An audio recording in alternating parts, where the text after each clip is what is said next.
Bismillahirrahmanirrahim. Terjemahan buku Ihya Ulumuddin karya Imam Al-Ghazali. Cetakan tahun 1998. Buku jilid ke-1 mulai halaman 123. Kitab Ilmu. Lanjutan dari sebelumnya. Bab ketiga, ilmu yang dianggap oleh orang awam terpuji dan sebenarnya tidak.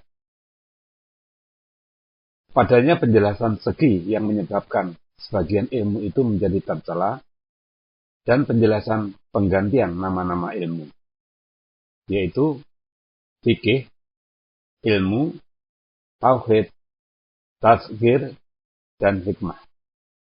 Dan penjelasan batas terpuji dan batas tercela dari ilmu-ilmu syariat. Penjelasan sebab tercelanya ilmu yang tercela. Mudah-mudahan Anda mengatakan bahwa ilmu ialah mengetahui sesuatu menurut yang sebenarnya.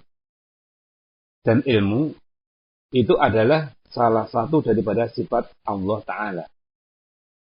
Maka bagaimanakah sesuatu itu menjadi ilmu dan bagaimanakah ia menjadi ilmu yang tercela?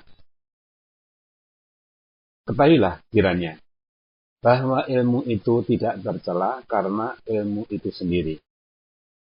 Tetapi tercelanya adalah pada hak manusia karena salah satu dari 3 sebab.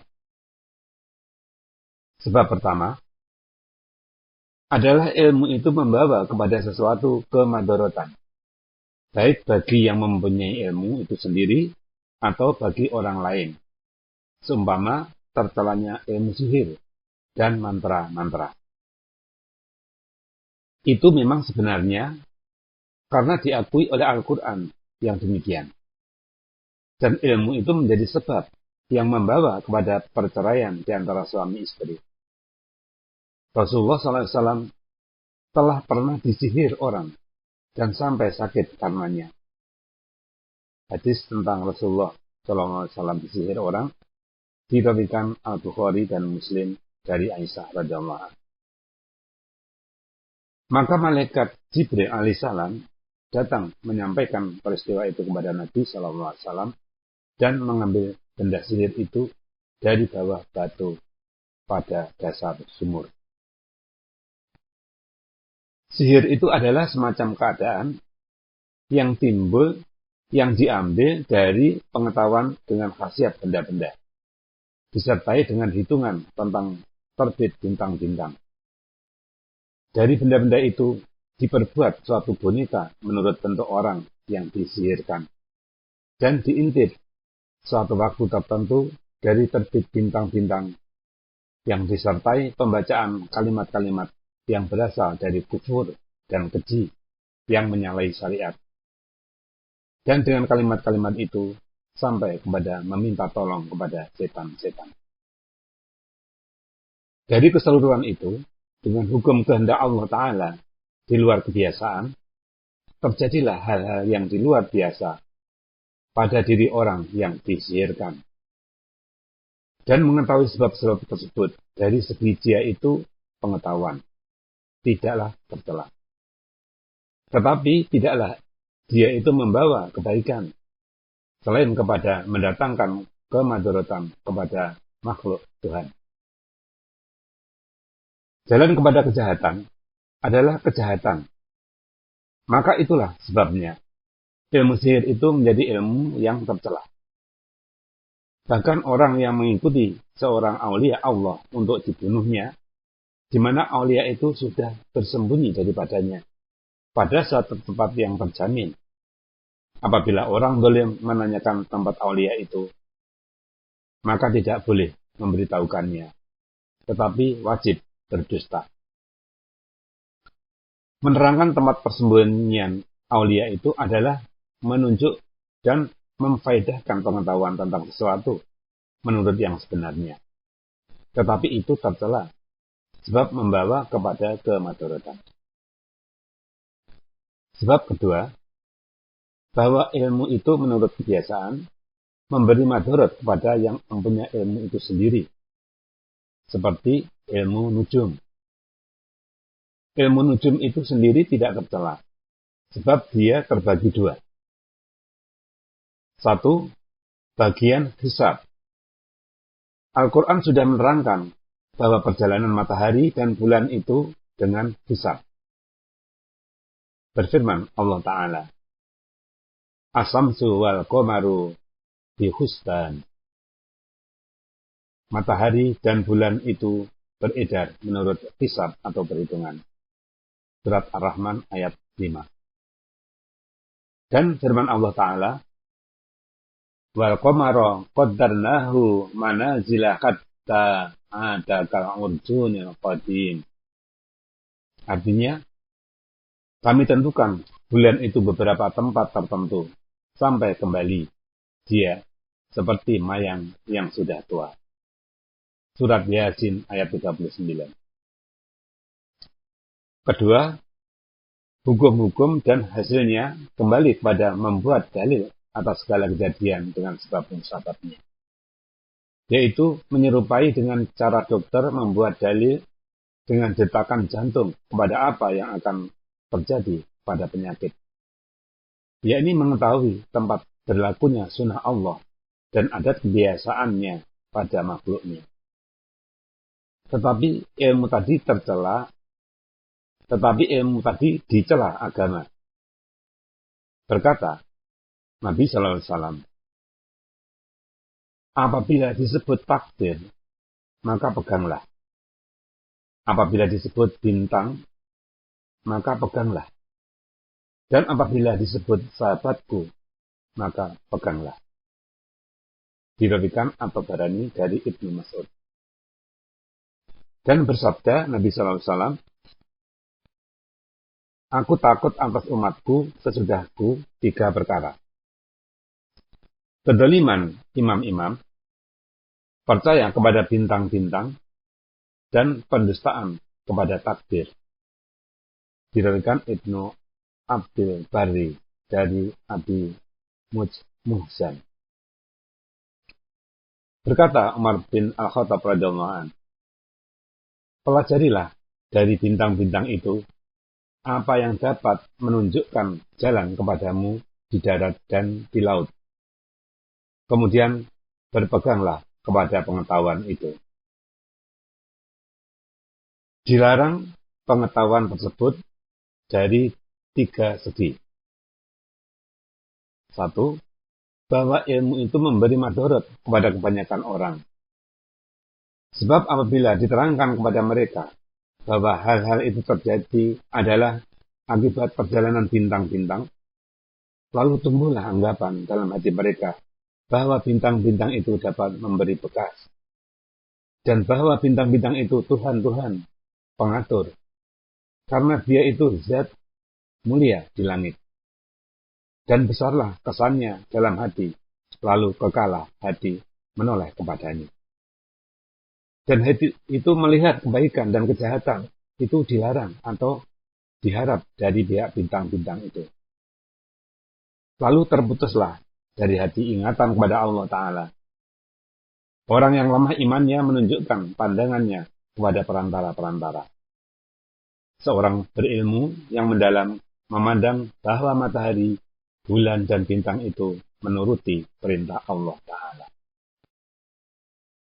Pandangan seorang yang lemah iman kepada adanya cahaya matahari sesudah terbit adalah seumpama semut. Jika dijadikan baginya akal dan dia berada di atas secarik kertas, lalu memandang kepada kehitaman tulisan dan terus membaru, maka dia beriktikad bahwa itu perbuatan pena dan tidak meningkat pandangannya kepada memperhatikan anak jari. Kemudian dari jari kepada tangan. Kemudian kepada kemauan yang menggerakkan tangan itu. Kemudian dari tangan kepada penulis itu sendiri yang bertenaga dan berkemauan. Kemudian dari penulis itu kepada yang menjadikan tangan, kemampuan, dan kemauan. Terbatas pada sebab-sebab yang dekat, yang di bawah, terputus dari peningkatan kepada yang menyebabkan sebab-sebab itu. Inilah salah satu sebab pelarangan ilmu nujum. 2. Bahwa keputusan-keputusan ilmu nujum itu adalah terkaan semata-mata. Tidaklah diketahui mengenai hak diri seseorang baik secara yakin atau berat dugaan. Maka keputusan dari nujum itu adalah keputusan dengan kebodohan. Maka adalah tercelanya di atas dasar ini dari segi bahwa ilmu nujum itu kebodohan. Tiada ia suatu ilmu pengetahuan. Adalah yang demikian itu suatu mukjizat bagi Nabi Idris alaihissalam. Menurut yang diriwayatkan, ilmu nujum itu telah lenyap, tersapu, dan terhapus. Apa yang kebetulan benar terjadi dari ahli nujum itu secara luar biasa, maka itu adalah suatu kebetulan. Karena kadang-kadang muncul di atas sebagian sebab-sebab, dan tidak terjadi akibat di belakang sebab-sebab tadi, melainkan sesudah memenuhi banyak syarat-syarat yang tidak sanggup tenaga manusia mengetahui hakikatnya. Jika sesuai bahwa Allah Ta'ala mentakdirkan sebab-sebab yang masih ada, maka terjadilah yang benar. Jika tidak ditakdirkan oleh Allah Ta'ala, maka salahlah dia. Yang demikian itu adalah seperti terkaan orang bahwa langit akan menurunkan hujan tatkala dilihatnya awan tebal berkumpul dan berarak dari gunung-gunung. Lalu keraslah dugaannya bahwa hujan akan turun. Dan kadang-kadang siang akan panas dengan matahari dan mendung itu hilang. Kadang-kadang terjadi sebaliknya. Semata-mata mendung belum cukup untuk mendatangkan hujan dan sebab-sebab yang masih ada tidak diketahui. Begitu pula terkaan nahkoda bahwa kapal akan selamat. Berpegang kepada apa yang diketahuinya dari kebiasaan tentang angin. Dan angin itu mempunyai banyak sebab yang tersembunyi, yang tidak diketahuinya. Sekali ia betul pada terkaan, dan lain kali ia salah. Dan karena sebab inilah, dilarang orang yang kuat imannya dari ilmu nujum. 3. Bahwa tidak ada faedahnya ilmu nujum itu. Sekurang-kurangnya keadaan ialah terperosok ke dalam perbuatan yang sia-sia, yang tidak perlu dan membuang-buang umur yang amat berharga bagi manusia pada yang tidak berfaedah. Itulah suatu kerugian yang tidak berkesudahan. Rasulullah SAW lalu dekat seorang laki-laki dan orang banyak berkumpul padanya. Maka bertanya Nabi SAW, siapa orang ini? Menjawab orang banyak, orang ini amat alim. Tentang apa? Tanya Nabi SAW. Tentang syair dan keturunan orang-orang Arab, sahut mereka. Maka sahut Nabi SAW, ilmu yang tidak bermanfaat dan bodoh yang tidak memberi madarat. Dirawikan Ibnu Abdul Barri dari Abi Hurairah. Nabi SAW, sesungguhnya ilmu itu adalah ayat yang kokoh, atau sunnah yang tegak, atau fardu yang adil. Dirawikan Abu Daud dan Ibnu Majah dari Abdullah bin Amr. Jadi, turut campur dalam ilmu nujum dan yang serupa dengan ilmu nujum adalah menghadang bahaya dan terperosok ke dalam kebodohan yang tidak ada gunanya. Apa yang ditakdirkan, itulah yang terjadi. Menjaga diri daripadanya adalah tidak mungkin, kecuali ilmu kedokteran, maka ilmu ini diperlukan. Kebanyakan dalil-dalilnya dapat diselidiki, dan kecuali juga ilmu mentakdirkan mimpi. Maka walaupun dia merupakan terkaan, tetapi adalah sebagian dari 46 bagian dari kenabian, dan tidak ada bahaya padanya. Sebab ketiga, yang tidak memberi faedah kepada orang itu dari ilmunya, ilmu yang semacam itu adalah tercela terhadap orang itu. Seperti dipelajarinya ilmu yang halus-halus sebelum yang kasar-kasar. Dipelajarinya ilmu yang tersembunyi sebelum ilmu yang terang. Dan seperti diperbincangkannya tentang rahasia ketuhanan atau al-asraril ilahiyah. Karena para filosof dan ulama ilmu kalam telah tampil pada ilmu-ilmu itu. Dan mereka tidak berdiri sendiri dalam hal itu. Hanya yang dapat berdiri sendiri memperkatakan al-asraril ilahiyah yang mengetahui jalan-jalan sebagian daripadanya. Ialah nabi-nabi dan aulia-aulia. Maka wajiblah dilarang orang banyak membahas tentang al-asraril ilahiyah dan dikembalikan mereka kepada yang telah diucapkan oleh syariat. Yang demikian itu mencukupilah untuk orang yang mendapat taufik. Berapa banyak orang yang terjun ke dalam ilmu pengetahuan dan memperoleh kemadaratan? Jikalau tidaklah ia terjun ke dalam ilmu pengetahuan itu, niscaya adalah halnya lebih baik dalam agama daripada apa yang telah terjadi padanya.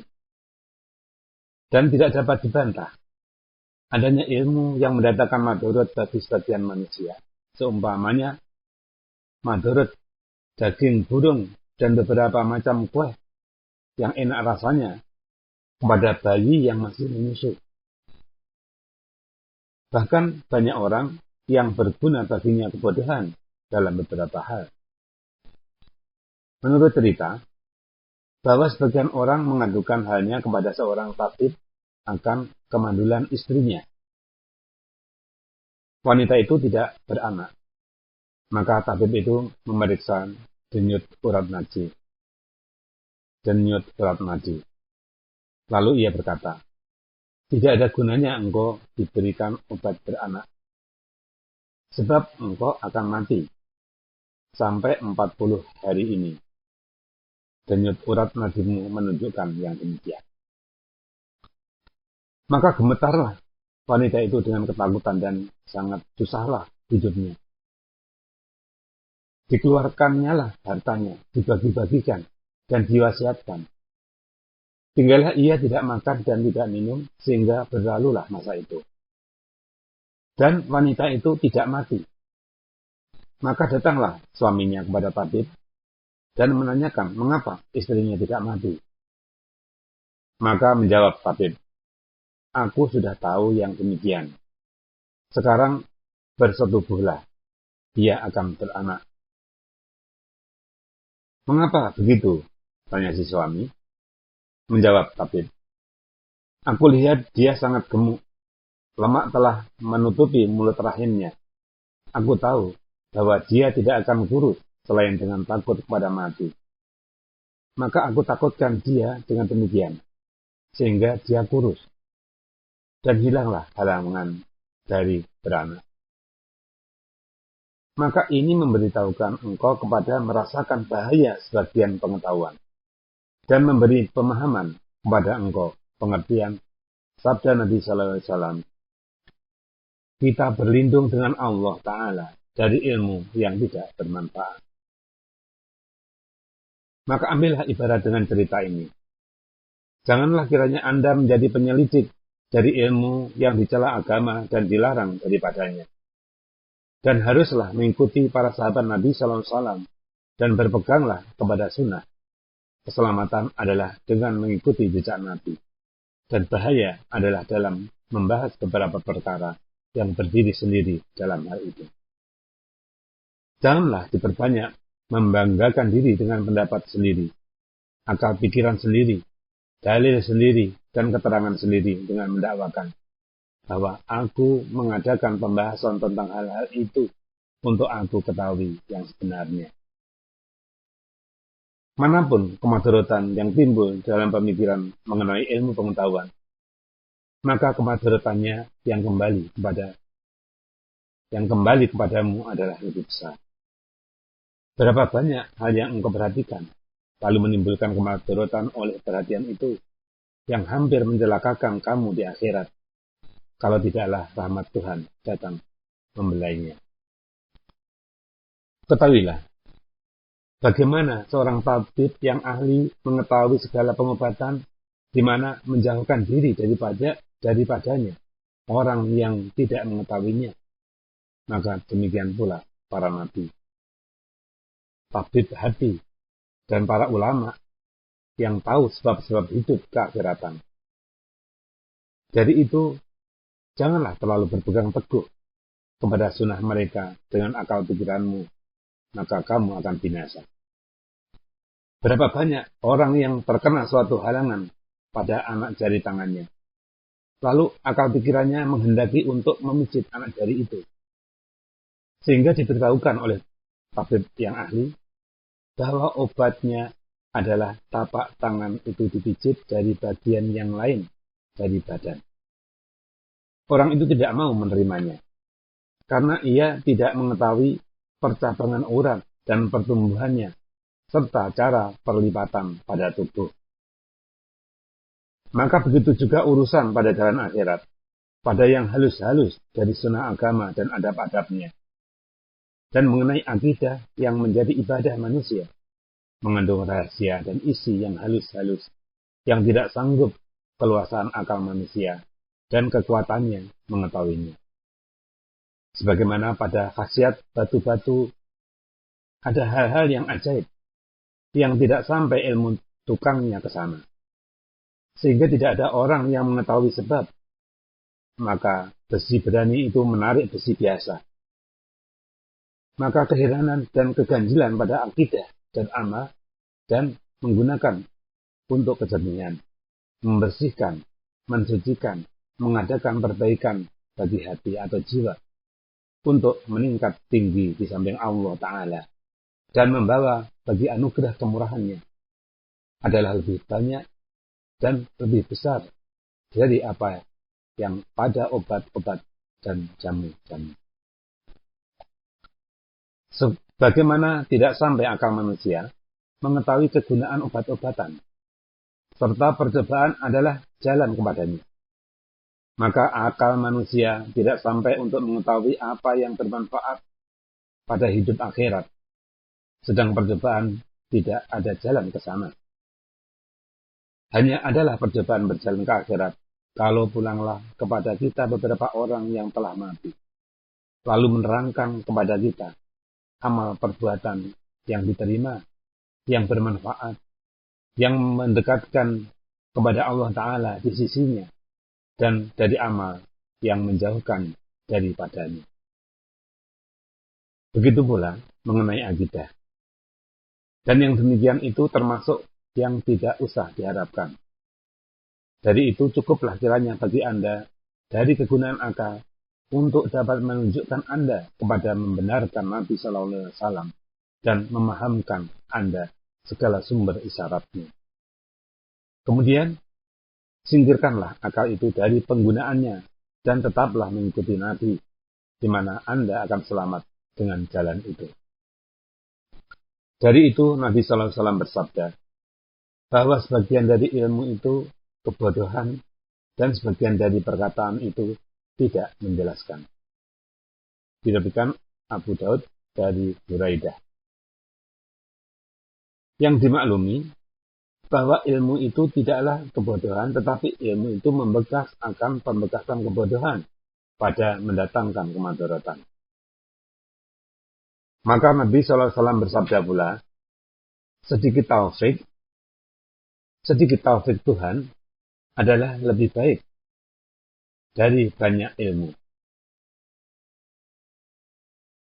Nabi Isa alaihissalam berkata pula, alangkah banyaknya pohon kayu, dan tidaklah semuanya berbuah. Alangkah banyaknya buah-buahan, dan tidaklah semuanya baik. Dan alangkah banyaknya ilmu pengetahuan, dan tidaklah semuanya berguna.